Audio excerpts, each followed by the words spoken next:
Welcome to CX Today. My name is David Dungay. We are here in Dubai at GITEX. It's day 3. I'm with Zeus Kerravala. How you doing, Zeus? Hey, Dave. The booth is still just as busy as it was day 1, huh? Yeah, it certainly is. So it's been lots of revelations that have come out this week, and obviously you were here on Avaya's stand.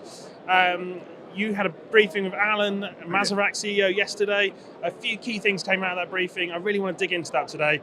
First of all, the AXP platform and AXP Connect. Yeah. What are you seeing there? What kind of innovations coming through there for Avaya? Well, I think it's less about the innovation and how AXP and AXP Connect provide a roadmap for its customers. If you think of Avaya's customers, they are the biggest of the big.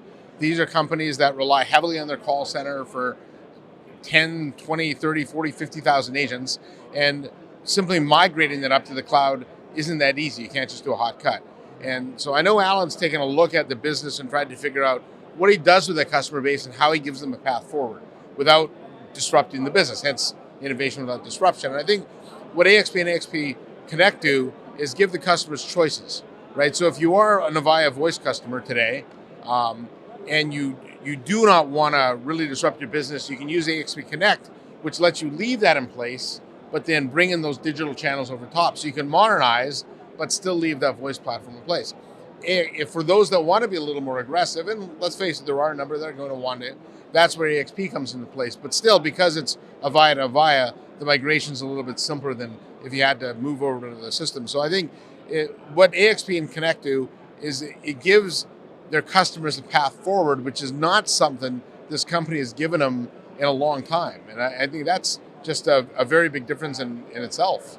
Yeah. Let's talk about that roadmap, maybe more broadly speaking.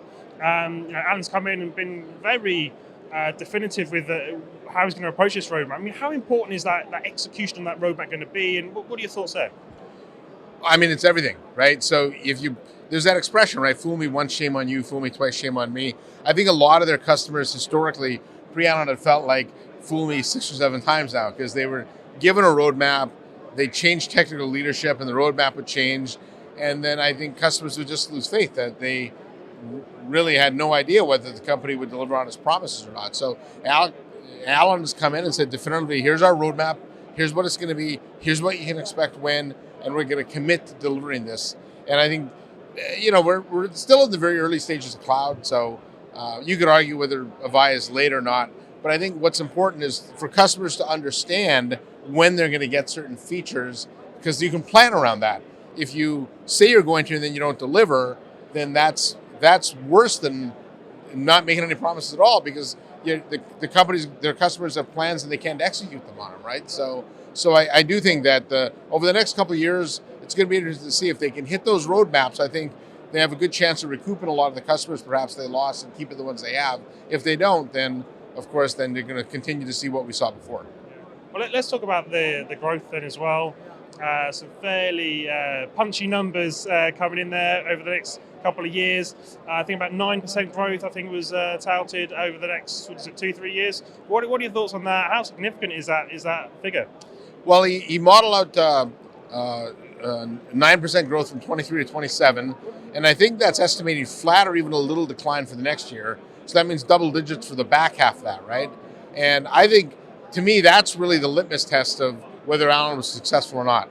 Because if you can't grow, then you can't invest, and then you can't add more product to grow even further, right? And so this company historically has been hampered with that. In fact, I think in the 20-some-odd years Avaya has been a spin out from Lucent, they've had 1 year of growth.